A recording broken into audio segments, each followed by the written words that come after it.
سرکار صلی اللہ علیہ وسلم نے مولا علی سے فرمایا کہ فاطمہ کی موجودگی میں تم دوسرا نکاح نہ کرنا. اورینٹلسٹ نے، مستشرقین یورپ نے اس پر اعتراض کیا کہ دیکھو اپنی بیٹی کی بات آئی تو حضور نے مولا علی پر پابندی لگا دی اور دوسروں کو 4 کرنے کی اجازت. اعتراض کیا. تو جب ایسے اعتراض کرنے والے پیدا ہوں گے تب کہیں سے غلام رسول کوئی پیدا ہو کر اس کا جواب بھی عطا فرمائے گا. جب یہ اعتراض کیا گیا تو ایک عاشق رسول نے جواب دیا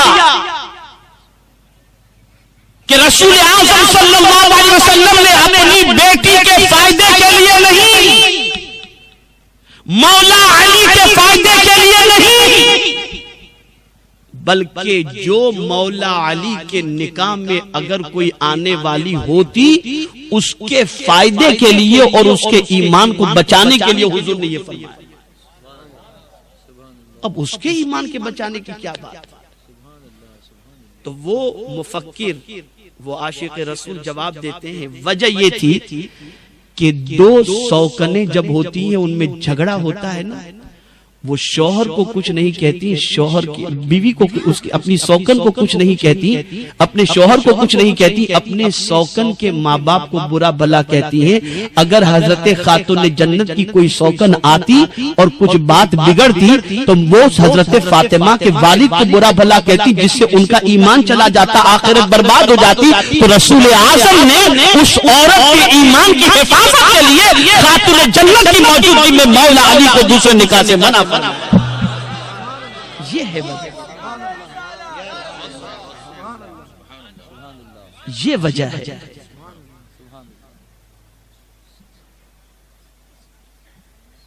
اے رسول اعظم صلی اللہ تعالی علیہ وسلم کے پیارے دیوانوں، آج عالمی سطح پر دیکھ لو، دولت، غلغلہ، تفریح، بھاگتے دوڑتے زیادہ تر وہی نظر آئیں گے جن کی محفلوں میں تعلیمات رسول کا ذکر تو ہوتا ہے، عظمت رسول کا ذکر نہیں ہوتا. اور محبت کے لیے عظمت بیان کرنا ضروری ہے. محبت کے لیے عظمت بیان کرنا ضروری ہے. جب عظمت بیان کرو گے تب محبت پیدا ہوگی، تب محبت. اور عالم یہ ہے کہ عظمت بیان کرنے سے زبان گونگی ہو جاتی ہے، عظمت سننے سے کان بہرے ہو جاتے ہیں. اور یہی وجہ ہے آج پوری دنیا میں مسلمانوں کے کرب و اضطراب کا. ورنہ اگر سچی محبت ہو تو تخت پر ہو، تختے پر ہو، جنگل میں ہو، طوفان میں ہو، آندھی میں ہو، اس کے دل کو اطمینان ہوتا ہے کہ میں اس رسول کا ماننے والا ہوں جس کو اللہ نے اتنی طاقت عطا فرمائی ہے کہ وہ زمین پر رہ کر کے چاند کے 2 ٹکڑے کر سکتا ہے تو میری مصیبتوں کو بھی دور کر سکتا ہے. اسی لیے اعلیٰ حضرت کی عظمت پر قربان جائیے. اشعار بھی کہے تو کیا خوب کہتے، ان کے نثار کوئی کیسے ہی رنج میں ہو. لفظ کا انتخاب نثار،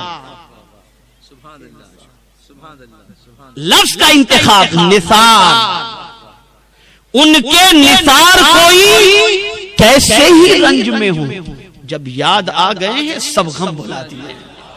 لفظ نثار، ان پر قربان ہونے والے، ان پر مر مٹنے والے، ان پر جان نچھاور کرنے والے.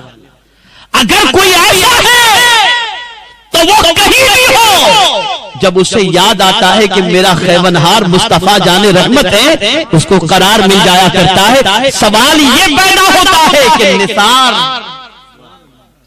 یہ جذبہ نثار آئے کہاں سے؟ یہ ضروری ہے.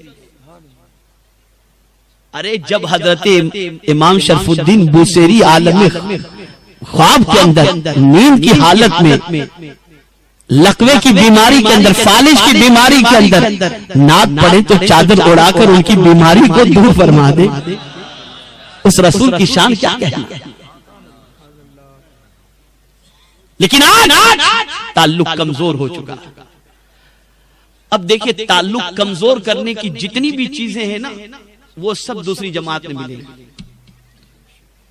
حضور صلی اللہ علیہ وسلم فرماتے ہیں تعلق کو مضبوط کرنا ہو تو اس کا جو طریقہ حضور نے فرمایا آپس میں محبت بڑھانے کے لیے فرمایا سلام کرو محبت بڑھے گی. تو وہاں سلام پر پابندی اسی کو شرک قرار دے دیا.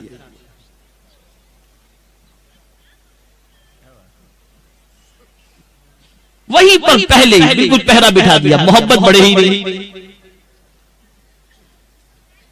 ارے نادانو اتنا تو سوچو ایک عام انسان کو سلام کرو تو اس سے محبت بڑھتی ہے. جو مدینے کے تاجدار کو سلام کرو گے تو کتنی محبت بڑھے گی.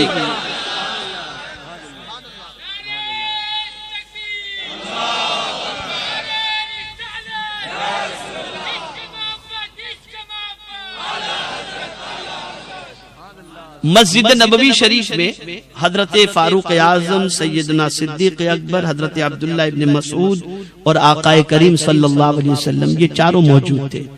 حضرت عبداللہ رضی اللہ تعالی عنہ نماز مکمل کر کے دعا کے لیے ہاتھ اٹھاتے ہیں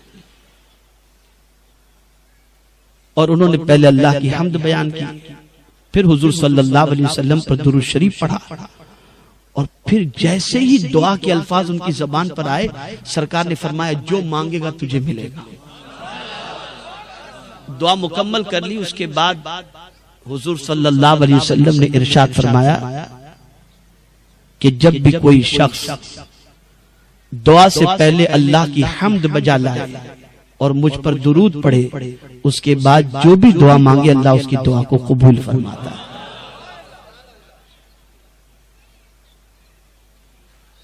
ارے بھائی اتنا تو سوچو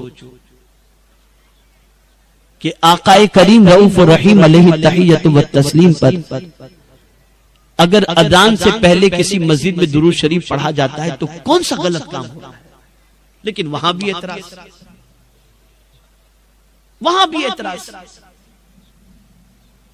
تو پوری کوشش کی جا رہی ہے کہ تعلق بالرسول کمزور ہو جائے. اور میں آپ سے عرض کرنا چاہتا ہوں اے سنی دعوت اسلامی کے روح پرور سنی اجتماع میں آنے والوں یاد رکھو اور اچھی طریقے سے یاد رکھو آقا کریم صلی اللہ تعالی علیہ وسلم سے قریب ہونا, ان کی محبت کا چراغ اپنے سینے میں روشن کرنا اور سب سے بڑی نعمت اللہ کے رسول کو ماننا اور ان پر تن من دھن سب نچھاور کرنے کا جذبہ اپنے اندر پیدا کرنا, یہی دنیا میں بھی کامیابی کا ذریعہ ہے اور آخرت میں بھی کامیابی کا ذریعہ.